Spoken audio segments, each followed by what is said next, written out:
Right, evening all. The time is 9 o'clock. Yeah, 9 o'clock on a Wednesday evening.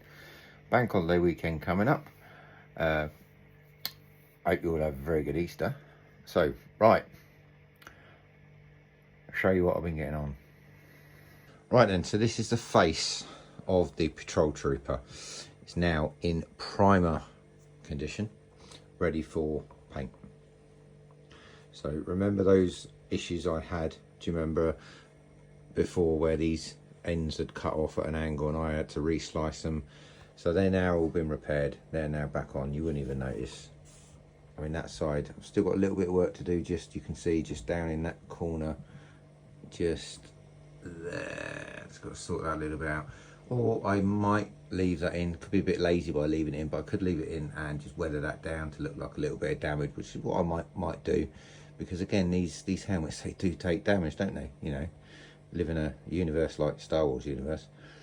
So right, that's now all ready for primer. So if you remember what it was like when it come off the printer itself, it was all black and you could see the layer lines, and it's had, I'll tell you what this has had on it. It came straight off the printer. It had a very good sand straight off the printer, probably about 2 to 3 hours of sanding this, just hand sanding. I enjoy hand sanding, just sit here watching YouTube or watching a film, just you know, or with my earphones in or something, just sanding away. So after the sanding, it then had 2 coats of filler primer. The second coat of filler primer was wet sanded. The first coat wasn't sanded at all. Second coat was wet sanded. After that was done, if there was any imperfections or any low spots, that would come out at that point. I then went over with a grey primer, which is where we are now. I had 1 coat of grey primer, and after that had gone off, I give that a sand back to the yellow filler primer.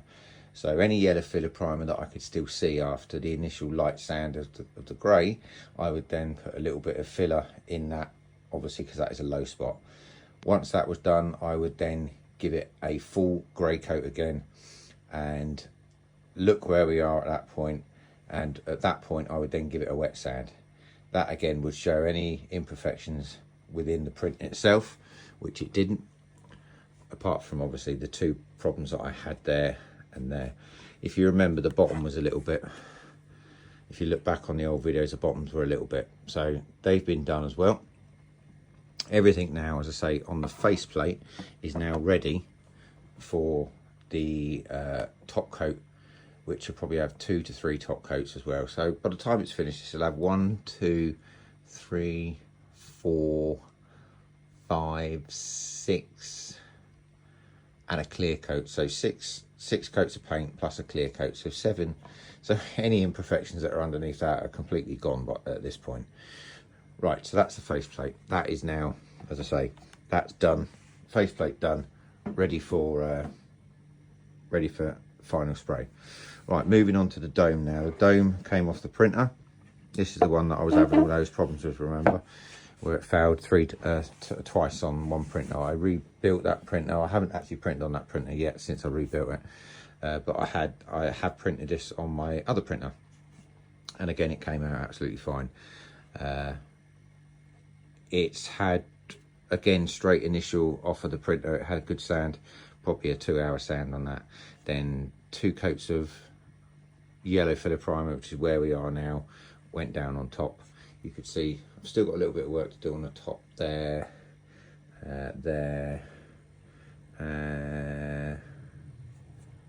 and just around here. You can kind of see a line, or you can feel a line. It's basically a line. I need to give this another sand, so this will get another wet sand. I'm not saying most of this yellow will come off, but it will get thinner, and obviously because I need to, sometimes when it prints you get a tiny little miss, like a skip within the print, and everything kind of shifts a little bit for a layer or so. So on the print, when you run your finger down it, it'll be nice and smooth, and it'll either be a crater or a little gouge. So if it's a little gouge, you normally get a file. I'll get a file on it and I'll file that flat, and then I'll give it a sand after that, and then we'll go onto the filler priming. But if it's a little gouge in it where it's skipped, then obviously you can kind of see it in areas, sort of just sort of there. Now what that is where the filler primer's now gone into it, because I can feel it. It's just a little bit indented, and there's a couple of little spots like that around the helmet. So basically that's where the filler's gone into it, and now I need to sand everything around that area to bring it all into be nice and flush. So there you go, that's the top of the helmet. That's ready. It's not ready yet. I'm going to start this again probably on Friday or Saturday. So this will be painted over the weekend into a grey primer state. Once I get it a grey primer state, I can then see exactly where I am with it, because at the moment it's a bit flat. It's in two different colours, so it's hard to see any imperfections that are going to be in here.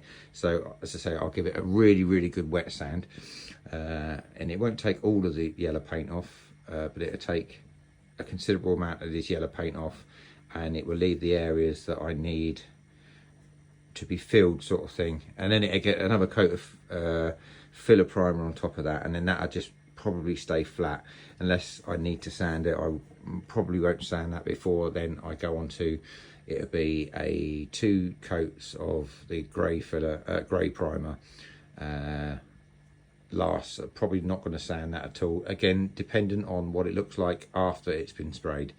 If it needs to be sanded, then obviously I'm going to sand it, and then after that it will have the final colour coat, top coat, probably 2 top coats going on, and then it'll have I'm going to put a clear a matte on this, or I might even put a satin on this to drop it down, because I don't want it to be too shiny, but I don't want it to be, I want it to have some kind of gloss gloss to it.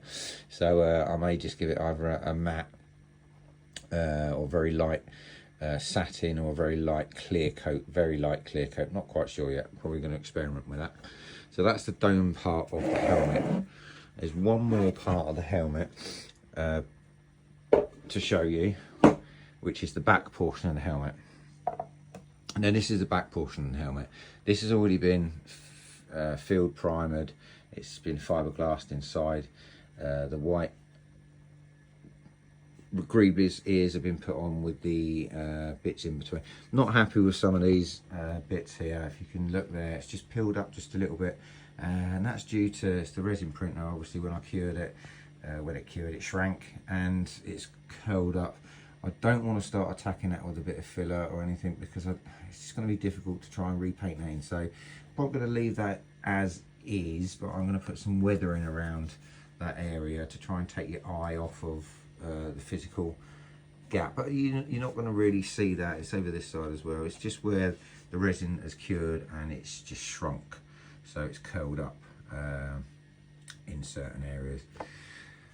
So this is sprayed black already. I'm not 100% sure whether I'm going to keep it this black or not. I may try and find another paint. I have got a black Plasti Dip paint, which is like a, I don't know if you've ever heard of it before, but it will go on black, but it's like a rubbery, sort of a rubbery consistency to it.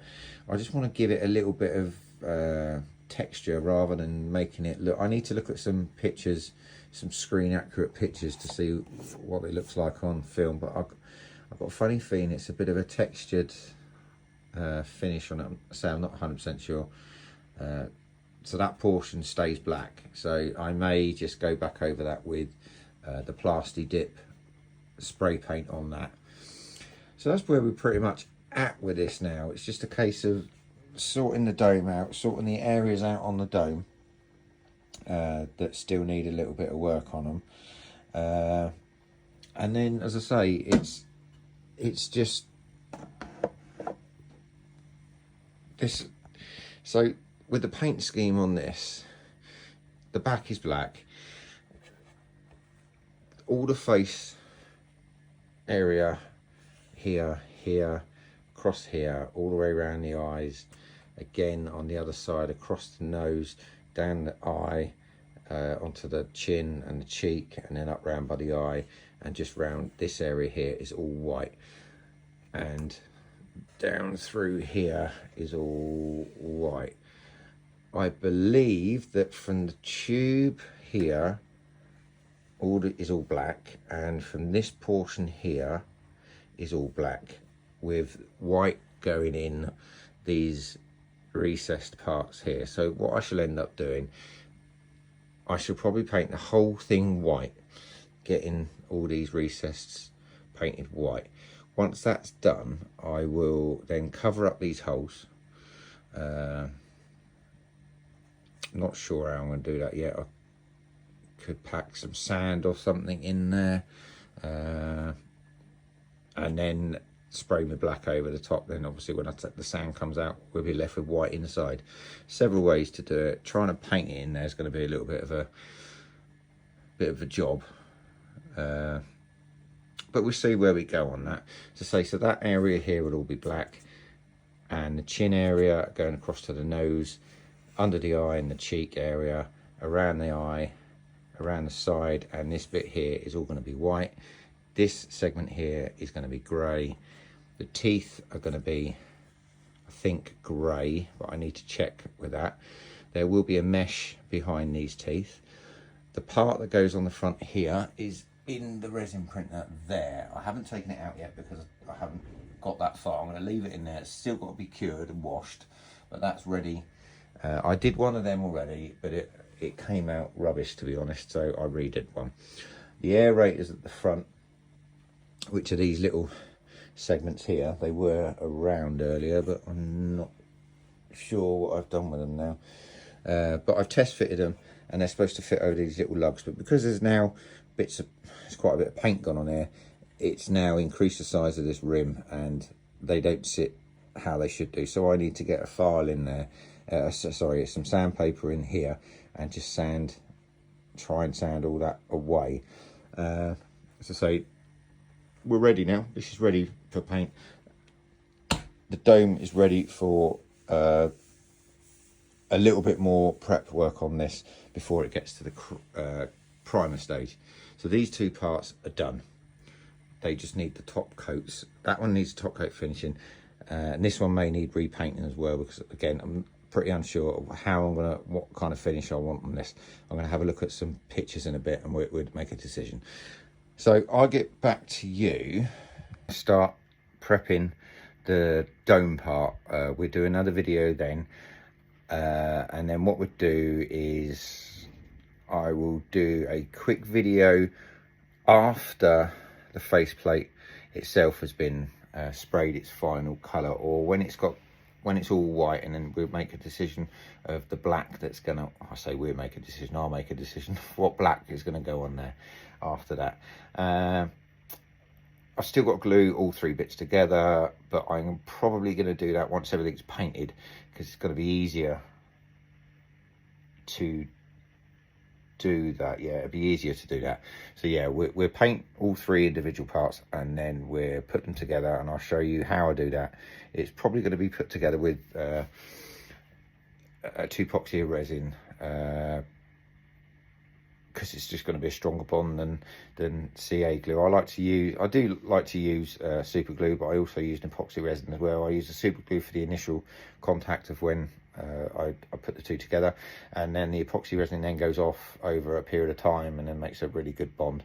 And I will probably, I'm not sure if I'm going to need to on that part, but I will probably around the dome. I probably won't even need to do it around the dome either, but generally, if I didn't have these lugs that are on the side of the helmet itself, the locating lugs, I would generally soldering iron, get my soldering iron out, and I'd plastic weld all those areas to make them nice and strong. So as I say, that's where we're at. I'll get back to you probably over the weekend once I've tackled the dome and get the dome into a full grey, and then we'll be ready for the final colour, and then we'll go from there, and then we'll be ready for the final assembly. It won't have any lens. I won't get the lenses done in this because I haven't got the lens at the moment. I would need to order some more parts. it does become quite expensive doing all these kind of things. Yeah, especially with the way that things are at the moment, with you know, money, with things going up, and it's just hard to try and keep on top of all these projects. I enjoy doing the projects, but sometimes I haven't got the money to be able to obviously buy the materials, PLA and the paints, to be able to complete what I want to complete. And I'd like to be able to, you know, if you like these kind of things, or if you don't like these kind of things, then you're not going to watch it. But if you like these kind of things, and I would like to keep trying to, you know, pump things out so for people's entertainment. So if it goes a bit quiet over the next couple of weeks, it's because basically I've run out of money, run out of materials. So yeah, so we'll go from there. So I'll get back to you over the weekend once I start the day. Have a good evening.